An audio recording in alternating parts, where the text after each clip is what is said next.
¿Cómo llegan a esta publicación? ¿Cómo se hace esta investigación? ¿Y qué es lo que desnudan? Sí, Vicky, pues como el país conoce, pues Semana lleva ya muchos meses investigando irregularidades al interior del ejército. Pues el año pasado hicimos varias denuncias y varias portadas sobre desde actos de corrupción, seguimientos y chuzadas. Y que nos dimos cuenta que salió en producto de este proceso de reportería, donde hablando con fuentes internas de inteligencia pudimos tener acceso también a unos documentos donde nos dimos cuenta que una de las lo que hacían estas batallones de ciberinteligencia era ni más ni menos que monitorear de una manera exhaustiva y perfilar, digamos, abrirles unas carpetas digitales y físicas de periodistas colombianos, de periodistas extranjeros, de abogados de derechos humanos. A ver, estamos hablando de algo que es muy grave. Estamos hablando de algo que es un atentado a la democracia en sí misma.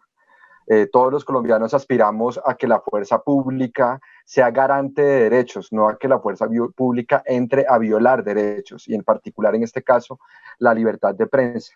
Y a mí me parece que si bien hay algunas reacciones, como bien señala su hashtag del día de hoy, hay insuficiencia en estas reacciones. Es decir, creo que hay una expectativa legítima de algunos de los que me acompañan en este panel, pero también de todos los periodistas perfilados, de conocer quién dio estas instrucciones, quiénes tuvieron acceso a esta información. Creo que es lo mínimo que les permitan el acceso a la carpeta que tiene sistematizada información, porque esto genera una angustia y genera una zozobra que ningún ciudadano debe soportar. Pero creo que el reto de aquí en adelante no es solo el esclarecimiento, sino que se restablezcan las garantías democráticas. Creo que necesitamos una prensa libre, no una prensa espiada, y aquí las credenciales con las que el Estado colombiano llegó ayer al 3 de mayo, Día Mundial de Libertad de Prensa, son bastante cuestionables. Pero aquí lo que está en juego es la democracia. ¿Qué están buscando? ¿Qué necesitan saber de mí, de mi vida pública, mi vida privada? Le preguntaría a Alejandro si esto, además de un perfilamiento digital, virtual, con todas las bases de datos a las que tengan acceso desde la inteligencia, ¿cuándo se traducía en seguimientos personales físicos, en chuzadas, interceptaciones ilegales? Es gravísimo, Vicky, que a senadores de oposición como Gustavo Bolívar de Colombia Humana o Antonio Sanguino y a mí del Verde hagamos parte de esta peligrosa selectividad. ¿Por qué les incomodan las voces de oposición que además ejercemos con total lealtad en una democracia? Lo que encontramos específicamente fueron estas carpetas, fue este monitoreo digital a través, además de unos equipos que fueron donados por unos organismos de inteligencia extranjeros, y donde lo que querían era pues saber en qué andaban estos periodistas, corresponsales del New York Times y del Wall Street Journal, y pues periodistas colombianos, algunos de los que nos están acompañando en el programa de hoy, y muchísimos otros, en qué andaban, con qué se relacionaban, con qué tipo de información tenían. Y la mejor manera de saber eso en línea y en particular, pues obviamente, es tener estos software que le permiten a todas las personas que son también activas en los temas digitales saber exactamente cómo se están moviendo. Claro. Pero yo quiero decir 3 o 4 cosas muy rápidas. Primera, la principal víctima no solo somos los que estamos allí perfilados, es la democracia colombiana, porque es una operación de espionaje contra la prensa, contra la libertad de prensa, contra la libertad de expresión, contra el ejercicio de la oposición, contra la actividad sindical, contra la actividad investigativa independiente de las ONGs, etc. Segundo, yo creo que debe haber o hay un sector del país muy poderoso que ordena este tipo de operaciones. Esto no es una operación de seguimiento, digamos, de menor cuantía. Esto es una gran operación de espionaje hecha desde los organismos de inteligencia del ejército y adelantada desde el más alto nivel de la cúpula de la inteligencia del ejército colombiano. Y debe haber, digamos, un sector muy poderoso para atreverse incluso a hacerle espionaje a periodistas norteamericanos, para atreverse a usar recursos de cooperación internacional y usar equipos de cooperación internacional en esta operación que, repito, es una operación de 130 personas por lo menos, pueden ser más. Luego, entonces, es una operación muy grande. Y tercero, yo creo que también hay que cuestionar la actitud del gobierno y del Ministerio de Defensa, ¿no? Creo que la pregunta la hizo Gustavo Bolívar en estos días, o Angélica. ¿Qué hubiese pasado si Semana no saca la segunda parte de la investigación? Pues los 11 oficiales estuvieran allí, ¿no? En donde estaban, en donde estuvieron todo este tiempo. Si empezamos a tener una fuerza pública que selecciona los mensajes que le gustan, selecciona los mensajes que le disgustan, los empaqueta, empieza a ponerle, a perseguir y a escarbar las fuentes de los periodistas, empezamos a tener unas prácticas que son propias de regímenes autoritarios, y esto es muy grave. Si uno se va a ver en el mapa del mundo, ¿sí?, los países donde el ejército cumple ese tipo de funciones, uno no encuentra sino países de corte autoritario. Y ahí es donde los planteamientos del presidente, si bien son importantes y creo que tienen un valor, creo que si uno los pone en enero del año 2020 los vería perfecto. Pero como bien señalaba Alejandro Santos, esto es algo que está en conocimiento de las instancias de control desde hace ya un tiempo, a mi juicio, más que razonable. Y es algo, y en esto quiero ser muy claro, que no se resuelve con un número. Es decir, a todo este escándalo, esta gran revelación de Semana, el número 11 me importa, pero me sabe a poco. Me sabe a poco porque hay preguntas fundamentales aún por responder que ya han sido planteadas en este programa. ¿Quién ordenó? ¿Quién tuvo acceso a esa información? Proporcionar a los periodistas perfilados la información de ellos que fue recopilada, y qué se va a hacer para que esto no se repita a futuro, empezando por el Congreso, que tiene una comisión de seguimiento a estos temas que debería estar ya va tarde para sesionar en estos temas.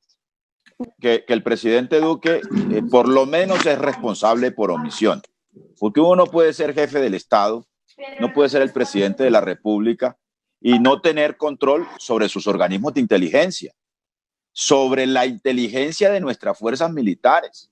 Primero. Segundo, el partido de gobierno, que es el partido del presidente Iván Duque, es un partido que por lo menos sectores muy duros de él tienen un discurso que es un discurso de Guerra Fría, que es un discurso del enemigo interno, que es un discurso justificatorio de este tipo de operaciones, incluso de operaciones que pueden colocar como víctima funcionarios cercanos al presidente Iván Duque, como ocurrió con Andrómeda en la época de Juan Manuel Santos.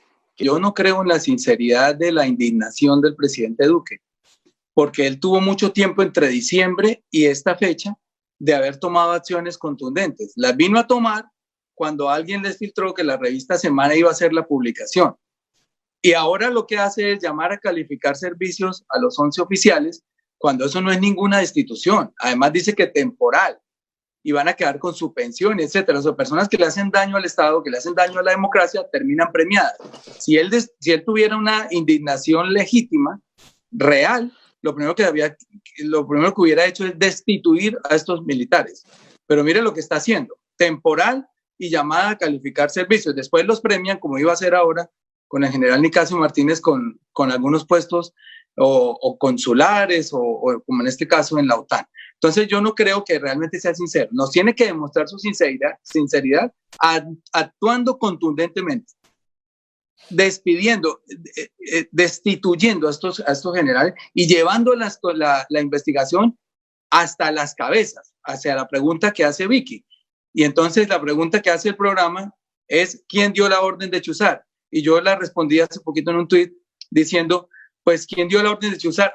La respuesta es otra pregunta. ¿A quién le interesa saber qué pasos estamos dando en la oposición? ¿Qué pasos están dando los periodistas que no se han alienado? ¿Qué pasos están dando los defensores de derechos humanos? Pues al gobierno. Y por eso es que no lleva las investigaciones a buen término. Yo quiero ver mi carpeta. Yo le he pedido al presidente de la República que me dé acceso y copia. Yo quiero ver qué información han compilado, qué datos cruzan, a quién buscan, si están siguiendo a la empleada del servicio de mi casa, si están viendo a quién le debo plata, que eso está público, puede ser mis cuentas rendidas ante el Estado. Pero es información muy grave, Vicky, y quiero contarle una cosa, a los políticos como que todo el mundo los detesta, menos mal aquí hay periodistas, porque si no, no importaba, menos mal, porque hay periodistas internacionales, además está la posibilidad que en Estados Unidos esto pueda tener otra trascendencia, si el gobierno de Trump y él mismo sea el rey de las fake news. Pero a mí me ha sorprendido un poco, ayer entrevistaron al ministro de Defensa, y le preguntaban, no, y los periodistas, sí, gravísimo, rastrear periodistas internacionales, gravísimo, periodistas, gravísimo, ONGs, gravísimo, los funcionarios. Aquí somos 3 senadores de oposición. ¿En qué cabeza cabe en una democracia que al senador Bolívar, al senador Sanguino, que está en la Comisión Segunda de Asuntos Internacionales y de Seguridad, Bolívar, que está en la Económica, yo estoy en la primera, da lo mismo? Es un pésimo precedente, viene de atrás, muchos congresistas de distintos partidos de oposición han sido chuzados o afectos al acuerdo de paz en su momento, entonces no se puede permitir que esto pase como olímpicamente y un anecdotario que, como decía Pedro, se vuelva a repetir y a repetir, y comisiones e investigaciones exhaustivas y rodarán cabezas y lo mismo que antes.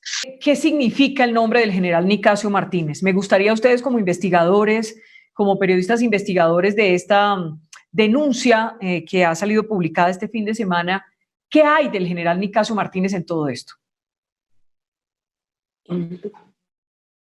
Sí, Vicky, yo creo que pues Nicasio Martínez era el comandante del ejército pues cuando ocurrieron todos estos hechos, y en ese sentido pues él bajo su mando tenía pues la responsabilidad de que esto no sucediera, de tomar los correctivos una vez se fueron haciendo las denuncias que, como el país conoce, se hicieron a lo largo del año, y pues lamentablemente no se tomaron las medidas correspondientes en su momento, y yo creo que pues si algo ha pecado es que aquí lo que ha habido es una lentitud para desterrar este tipo de prácticas en la inteligencia del ejército.